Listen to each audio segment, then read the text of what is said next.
There is a human skull sitting in a glass case in a quiet Normandy town called Avranches, and someone, at some point, put a clean round hole through the front of it. The official story is that an archangel did it with his fingertip. The man it belonged to had spent 2 nights ignoring a vision that kept telling him to build a church on a rock out in the sea. So on the 3rd night, St. Michael reportedly settled the argument by pressing a finger straight into the bishop's forehead. The bishop woke up with a hole in his head and decided the vision had a point after all. You can still go and look at the skull today. It is behind glass, lit from above, with a donation box not far away, because charging admission to a miracle turns out to be a very old idea. That bishop was named Aubert, the year was around 708, and the rock in the sea became Mont Saint-Michel. The postcards leave out almost everything that makes that rock interesting. They leave out the fact that nearly every condition on it should have made building there a disaster, that the monks did it anyway, and that the thing they left behind has been hiding older buildings inside its own body for 1,000 years. When modern researchers finally went in with radar and laboratory dating, the most striking things they pulled out of the stone and the soil had never been written down in any record, any inventory, any plan. Not by the monks who built the place. Not by the historians who were sure they already had the whole story. Start with where this actually is, because the location is the first problem. Mont Saint-Michel is a cone of granite sitting in a wide, flat bay on the border between Normandy and Brittany, at the mouth of the Couesnon River. Twice a day that bay does something most coastlines never do. The tide here has the largest range anywhere in continental Europe, a vertical difference between low and high water that can reach 14 or 15 meters. The shape of the bay is partly to blame. It funnels the incoming Atlantic tide and amplifies it, so at low water the sea pulls back as far as 15 kilometers, and the rock is left standing in the middle of a brown plain of wet sand that runs to the horizon. Then the water comes back. Locals have a saying that the tide returns as fast as a galloping horse. Measured honestly, it moves at around 6 kilometers an hour, which sounds gentle right up until you understand that it is faster than a person can cross soft sand on foot. And the sand is not always sand. Freshwater springs push up through the bay floor and turn patches of it into quicksand, the kind that grips your legs and refuses to give them back. People have died out there, caught between the mud holding them where they stand and the sea arriving behind them. Visitors get warned, over and over, never to walk the bay without a guide. The warnings are not decoration. This is the spot a group of medieval monks chose for their headquarters. And they did not pick the forgiving part of it. The summit of the rock, the very top, is a slab of granite that measures less than 10 meters across. 10 meters. You could not fit a tennis court up there. That was the entire footprint available for what the monks intended to build, which was a full abbey church, a long nave, a choir, transepts, the works, a structure that needed a flat platform many times larger than the peak could ever offer. So they built the platform. Around the summit they raised crypts, heavy stone chambers whose real purpose was not prayer, but load-bearing. 3 of them went up around the top of the rock, and together with one older chapel, they formed an artificial foundation, a ring of vaulted rooms strong enough to carry a cathedral on their ceilings. The church you see crowning Mont Saint-Michel is standing on the roofs of other rooms. The archaeologist Florence Margot, who studied the abbey, put it without any drama. 3 crypts were built around the summit to provide, along with the old chapel, the foundation needed to put the abbey church above them. The single soaring silhouette on the horizon is already a sort of sleight of hand. There is a hidden story of stone holding the famous part up in the air. And that hidden story is exactly where the real story turned out to be waiting. Go back to Aubert and his skull for a moment, because the beginning sets the tone. Before any of this was Christian, the rock had a different name. It was called Mont Tomb, which carries the sense of a mound or a tomb, and some accounts hold that it had been used as a burial place long before the first church arrived. That gives the location a particular mood before a single stone is laid. Then in 708 Aubert, the bishop of Avranches, reported his vision, dismissed it twice on the reasonable assumption that he was losing his mind, and reversed himself after the unpleasant business with his forehead. He built a small sanctuary on the rock. Pilgrims started to come. The cult of St. Michael took hold, and the rock began its slow climb from oratory to one of the most visited holy sites in Europe.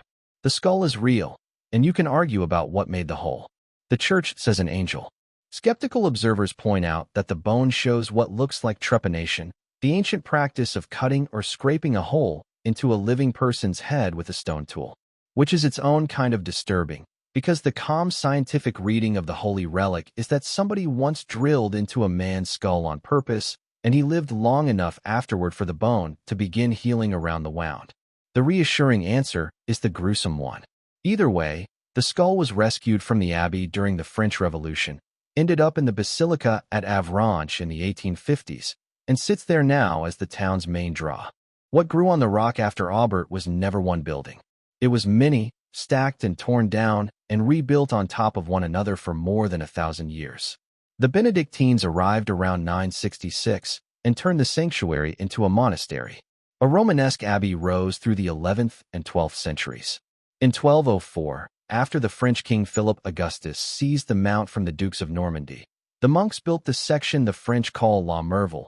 The Marvel, two three-story buildings clamped to the cold north face of the rock with a cloister on top that looks like it is floating. Walls came down and went back up. The choir of the church collapsed in the 15th century. The kitchens collapsed in the 18th. After the Revolution, the whole site was turned into a prison, and convicts walked inside an enormous wooden wheel, like a treadmill, to haul sledges of supplies up the rock face. From the outside, none of that mess shows. Yves Gallet, a professor of medieval art history at Bordeaux, called the abbey a structural kaleidoscope, layer upon layer of construction, demolition, and reconstruction pressed together until it reads as one clean object. And for a long time, everyone assumed the history was finished, fully written. Back in the 17th century, the monks themselves had compiled the entire story of the site, working from medieval archives they still had access to. Those archives no longer exist. They burned in 1944 in the wartime bombing of St. Lo. The monks' manuscripts survived, which means the written history of Mont Saint-Michel comes down largely to what a handful of 17th-century monks chose to record about their own home, plus whatever the stones themselves are willing to surrender. For most of modern history, nobody pushed the stones very hard. That is the kind of forgotten history we dig into every week here. And if buildings that hide other buildings inside themselves are your sort of thing, hit subscribe so the next one finds you. Because what the researchers did next is the moment Mont Saint-Michel stops being a postcard. In the late 1990s, France decided to give the mount its sea back. Over the centuries, the bay had silted up so badly that the rock was barely an island anymore, tied to the mainland by a causeway that trapped sand around its base. A large engineering program was launched to restore the tides, clear the silt, and eventually swap the causeway for the raised footbridge that opened in 2014. All of that meant scaffolding, drilling, excavation, and access to parts of the monument that had been left alone for generations. Archaeologists and historians moved in alongside the engineers. Strangely, the serious science of the place only really began about 2 decades ago. The team that gathered around the site reads like a roster of specialists in things most people never consider. Christian Sapin, an authority on medieval architecture, took on the oldest part of the monastery. Yves Gallet examined the church balanced on the crypts. Florence Margot mapped the rooms and the passages. Elin Esnault and her colleagues from France's Preventive Archaeology Institute, INRAP, dug wherever new works broke open the ground.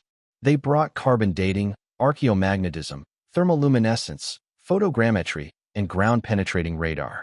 One by one, the old assumptions started to fall.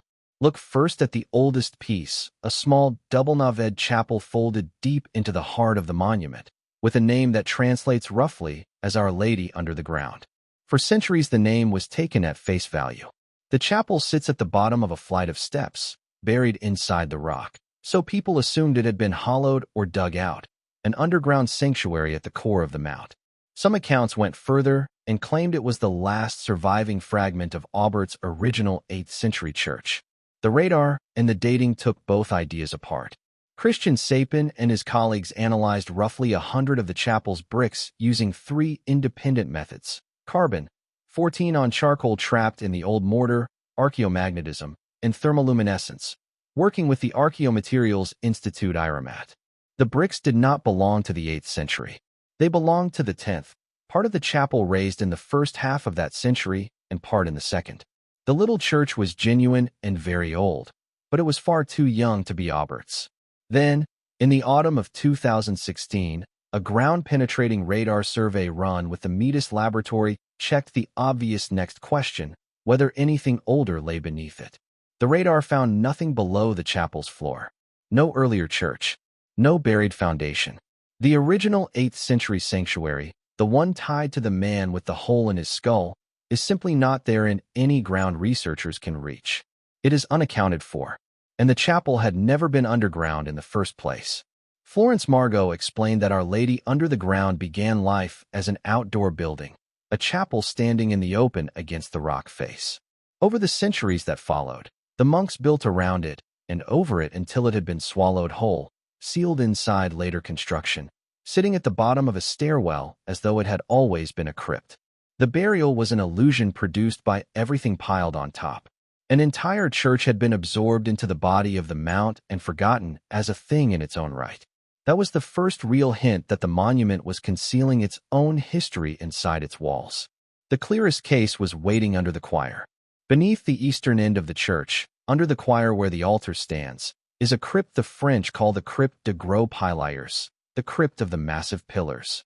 It is exactly what the name promises, a low-vaulted chamber held up by huge round columns of granite, 10 of them, thick as tree trunks, built to carry the weight of the church overhead. It looks like one of the finest pieces of late Gothic engineering on the whole site, raised in the 15th century in the elaborate flamboyant style of the period. Yves Gallet kept looking at the choir sitting on top of that crypt and feeling that something did not add up. The choir is flamboyant Gothic, 15th century beyond any doubt, yet its layout, the way the spaces are arranged, belonged to a much older fashion. It matched the plan of churches like Évreux Cathedral, a building roughly 200 years older than the choir copying it. Builders do not normally reach 2 centuries into the past for their floor plan unless something is forcing their hand. Gallet worked out what was forcing it. In 1421, the choir of the older Romanesque church collapsed, and it dragged part of the crypt below it down too. When the monks rebuilt later that century, they put up a new Gothic choir and a new crypt to hold it. But Gallet suspected they had not started clean. He believed some of the original Romanesque pillars had survived the collapse, and rather than rip them out, the builders had wrapped them, encasing the old columns inside new Gothic stone to bear the heavier walls rising above. That would account for the old-fashioned layout. The new church was forced to line up with the old pillars hiding inside the new ones. In the autumn of 2016, the team aimed ground-penetrating radar at the massive columns to settle it. The radar saw straight through the outer stone. Inside the Gothic pillars sat a core of different stone, an older column sheathed within the newer one, precisely as Gallet had guessed. The crypt that everyone walked through as a single 15th century room had a Romanesque skeleton hidden inside its pillars, never noted, never drawn on any plan, invisible until light pulsed through the granite and bounced back off the seam between 2 centuries. That is the literal version of the line in the title. Behind the vault of the gros piliers, sealed inside the columns, stood a building older than the one anyone thought they were standing in, and it was on no list anywhere. The radar was not the only tool reaching into the fabric. A three-dimensional scan of the abbey, stitched together from thousands of overlapping photographs, mapped the insides of the thick Romanesque walls and found passages running through them, narrow corridors built into the masonry, some of them opening onto nothing but a void. Margot's reading is that they once linked the monks' dining hall to a kitchen building that no longer exists, a way to move through the abbey without crossing the rooms where the rule of Saint Benedict forbade the monks any contact with outsiders. The corridors were laid inside the walls, then lost when the rooms they connected came down. Even the defenses were playing the same game. One of the old gates in the ramparts, blocked off during the 100 Years' War when the English occupied the neighboring island of Tourmaline, had been mistaken for centuries for an ordinary vault. It now sits in the cellar of a restaurant. People had been eating dinner beside a sealed medieval gate, without anyone realizing it was a gate at all. And then there is what came out of the ground under the main street. The single road that climbs through the village to the abbey is where the crowds funnel, lined with shops selling postcards and pewter trinkets, and the famously priced fluffy omelette. The Mount has been charging visitors a small fortune for since the 19th century. A few years back, that street had to be torn up to replace the utility lines beneath it. The wastewater and the electricity, the unglamorous plumbing of a town that hosts about 2.5 million people a year. INRAP archaeologists were on hand, as they are for every dig on the rock. Elin Esnault summed up the place well when she said that at Mont Saint-Michel there is a surprise behind every stone. Under the street, they found graves. Around 36 of them, medieval burials laid out beneath the feet of the modern crowd. Some were intact. They held men, women, and what appeared to be children, the earliest known inhabitants of Mont Saint-Michel. Researchers had known there was once a cemetery near the village church, part of it abandoned after the ramparts went up in the 13th century. Nobody expected this, and nobody had ever had access to the Mount's dead before. There was no list of who lay buried under that road. No register survived. These were people who lived and died on the rock centuries ago, and then vanished entirely from the written record, until a crew laying drainage pipes opened the ground above them. That is the find that gives the title its weight.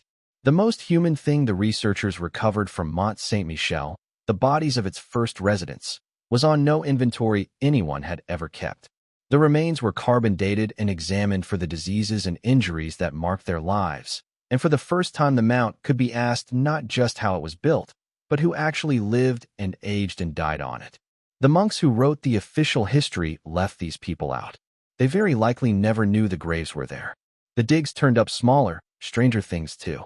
Near the entrance to the abbey, archaeologists uncovered the remains of a workshop from the 14th and 15th centuries, full of stone molds for casting pilgrimage badges, the little metal souvenirs medieval visitors bought to prove they had made the trip.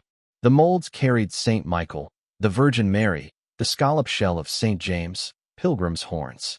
People have been coming to this rock for over 1,000 years, and for most of that time somebody has stood near the gate ready to sell them a keepsake. The expensive omelet is just the current edition of a very old business. Step back from the whole thing, and the place changes shape. Mont Saint-Michel is usually sold as something finished, a single flawless outline on the skyline, the most photographed abbey in France. The work of the last 20 years tells a different and more interesting story. The Mount is less a monument than a stack of monuments, each one built on, into, and out of the last, with older buildings sealed inside newer ones and the dead tucked under the street. Almost none of the most revealing parts were ever written down. The 8th century church is missing. The Romanesque pillars were hidden inside the Gothic ones. The graves went unrecorded. The corridors led to rooms that no longer stand. What changed was not the rock. The rock has been sitting in that bay the entire time, surrounded twice a day by the fastest tides in Europe, holding 1,000 years of architecture up on a summit smaller than a tennis court. What changed is that researchers finally arrived with tools sharp enough to read what the builders had left without taking the building apart. Radar and dating and three-dimensional scanning, and the monument began handing over the parts of its history that no monk and no historian had ever set down on paper. That should bother you a little, and not only about one rock in one French bay. If a monument this famous, this studied, this swarmed with visitors was still concealing a swallowed church, a skeleton inside its own pillars, secret corridors, and 36 forgotten graves, all of it surfacing only in the last couple of decades and a fair amount of it by accident, then the record we trust for these places is thinner than it looks. Most of the past was never written down. Some of what was written down burned over Saint-Lô in 1944. The rest is sealed in the stone, waiting for somebody to point the right instrument at it. So tell me in the comments which one got you. The skull with the hole that science says is somehow the more disturbing explanation. The whole church swallowed and disguised as a crypt. The Romanesque pillars hidden inside the Gothic ones. Or the 36 people found under the souvenir shops, who lived and died on the Mount and never made it onto a single list. I read the comments, and the best ones tend to shape what we dig into next. If you want more of the lost engineering and buried history of places that deserve to be far more famous than they are, hit subscribe, because Mont Saint-Michel has been keeping secrets in plain sight for 1,000 years, and it is almost certainly not done.